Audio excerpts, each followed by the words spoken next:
किसान को, गांव में किसान को एक टोली रेत, अगर कोई एक ट्रैक्टर रेत लाता है तो उसकी 1.25 लाख की पेनल्टी कट जाती है। कोई मकान बनाने के लिए बजरी लाता है, मकान बनाने के लिए रेत मंगवाता है तो उसको 10,000 15,000 रुपए रेत के देने पड़ते हैं। रेत नहीं मिल रही, और अगर ऐसा ही चलता रहा तो जैसे सीमेंट कट्टों में आता है वैसे रेत भी सीमेंट की तरह कट्टों में आएगी। इसलिए उसके खिलाफ जल्दी लड़ाई का मोर्चा खोलने वाला हूँ। उस ओम बिरला की, उस घात की, उस बजरी के जो घोटाला है उसके खिलाफ मोर्चा खोलने वाला हूँ। मेरे किसान भाइयों, ये कार्यक्रम कौन सी विधानसभा में हो रहा है? कौन सी विधानसभा में हो रहा है? और आपको पता है क्या कि मुझे अंता में कौन हराने गया था? हाँ, कौन? जोर से बोलो। अब तुम उसकी जिंदाबाद करोगे या मुर्दाबाद करोगे? हाँ, मुर्दाबाद करोगे या जिंदाबाद करोगे? अशोक चांदना, अशोक चांदना। हाथ खड़े करके करना अगर तुम सही में तुम्हारी मन की भावना जानना चाहता हूं, तुम्हारी आत्मा की भावना चाहता हूं। अगर तुम्हें लगता है कि नरेश मीणा को हराने वाला हिंदोली का विधायक था तो मुझे हाथ खड़े करके बताना, अशोक चांदना, अशोक चांदना, अशोक चांदना। देख लो राजस्थान की राजनीति को जानने वालों, देख लो राजस्थान की राजनीति को जानने वालों।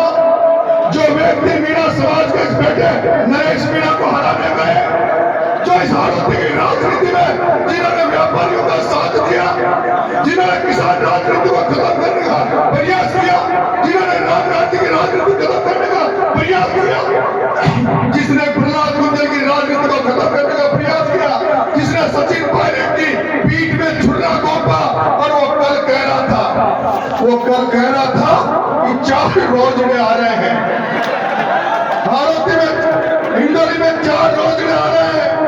एक देवली उनियारा से प्रभुलाल सैनी का नाम ले रहा था, कोटा से प्रहलाद गुंजल का नाम ले रहा था, भीलवाड़ा से धीरज गुजर का नाम ले रहा था, और 12 से नरेश मीणा का नाम ले रहा था। लेकिन वो ये नहीं जानते कि रोजड़े कितने ताकतवर होते हैं। वो ये नहीं जानता कि रोजड़ा कितना ताकतवर होता है। अरे सड़क पर जब कोई आदमी सड़क पर कोई आदमी जब मोटरसाइकिल लेके जाता है, गाड़ी लेके जाता है तो उसको डर लगता है कि सामने रोजड़ा नहीं आ जाए। उसको डर लगता है कि कहीं सामने रोजड़ा नहीं आ जाते। और मेरे किसान भाई गायों से जितना परेशान नहीं होते, मेरे किसान भाई गायों से जितना परेशान नहीं होते जितना फसलों को रोजड़ों से चौपट होने से उनको डर लगता है। जिस तरह रोजड़ा निकल जाता खेत में, जिधर खेत में रोजड़ा निकल जाता है उधर फसल चौपट हो जाती है। नरेश मीणा,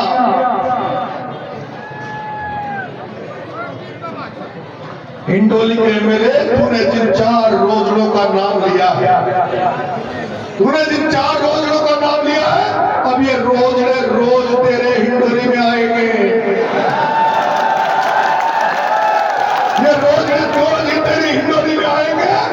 और जो तूने ये राजनीति को अपनी मुट्ठी में समझ लिया था, तू ये कहता था कि हिंडोली का तो मैं ही नेता हूं। अरे तुझे नेता नहीं, नेती बना देगी, नेती। तुझे नेता नहीं, नेती बना देंगे। और तू ही नहीं राजस्थान की राजनीति में जिन इन धन्ना सेठों के साथ जो कोई भी खड़ा होगा, जो ओम बिरला की मदद करेगा, जो प्रमोद जैन भाया की मदद करेगा, जो प्रताप सिंह सिंघवी की मदद करेगा, जो इन लोगों की शांति धारीवाल की मदद करेगा, और जिनकी शक्लें, जिनकी सूरत हम इन 4 धन्ना सेठों को जो मदद करने वालों का पता लग जाएगा, उन सबका इलाज करने का ठेका नरेश मीणा ने ले लिया। इन पूंजीपति धन्ना सेठों को तो इलाज करूंगा ही करूंगा, लेकिन इनको संजीवनी देने वाले, इनका साथ देने वालों का इलाज भी नरेश मीणा करेगा। वो कह रहा था कि जो डमरू बजाते हैं, क्या बोलते हैं उसको, मदारी, कि साहब घना मदारी जगह मदारी भीड़ इकट्ठी कर सकता है, मदारी भीड़ इकट्ठी कर सकता है, लेकिन मदारी सरपंच का चुनाव नहीं लड़ सकता। लेकिन ये नरेश मीणा दूसरे तरीके का मदारी है। सुन ले चांदना, सुन ले चांदना, ये दूसरे तरीके का मदारी है। जैसे मदारी बंदर की भाषा समझ जाता है, जैसे मदारी बंदर की भाषा समझ जाता है, जैसे मदारी रीछ की भाषा समझ जाता है, उनकी भावनाओं के अनुसार मदारी उनसे खेलता है। नरेश मीणा जनता की नब्ज जानता है, जनता की भावनाओं को समझता है। ये ऐसा मदारी है जो 2028 में सीट घुमाएगा, जो तेरे यहाँ भी तेरी सब कुछ दुकान बंद हो जाए।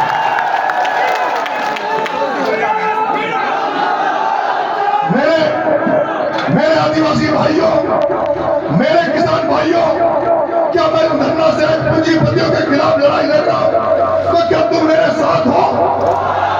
क्या हालत जागेगी? क्या धरना से लोग उखाड़ के फेंकेगी? तो आप लोग कृपा करके आशीर्वाद देना। और ये जो जोश है, मेरे को भाई भीम ने कहा कि आपको विजयगढ़ आना है। मैंने भीम से कहा कि अभी तो लोगों में गुस्सा है, अभी तो लोगों में नरेश मीणा को हराने वालों के खिलाफ गुस्सा है। अभी तो इंडोली के जहाजपुर के आसपास के लोगों में नरेश मीणा को हराने वाले के खिलाफ गुस्सा भरा हुआ है। उनके दिल में नरेश मीणा की हार का अभी भी दर्द समाया हुआ है और उनमें भयंकर जोश है। अगर भीम में रोज रोज हिंडोली आऊंगा तो इनका जोश खत्म हो जाएगा, इनका गुस्सा खत्म हो जाएगा। इसलिए मैं 2028 में आऊंगा ताकि इनका गुस्सा भी मजबूत रहे, इनका जोश भी मजबूत रहे। तो 2028 तक भूल तो नहीं जाओगे ना, भूल तो नहीं जाओगे ना। मेरे चुनाव हार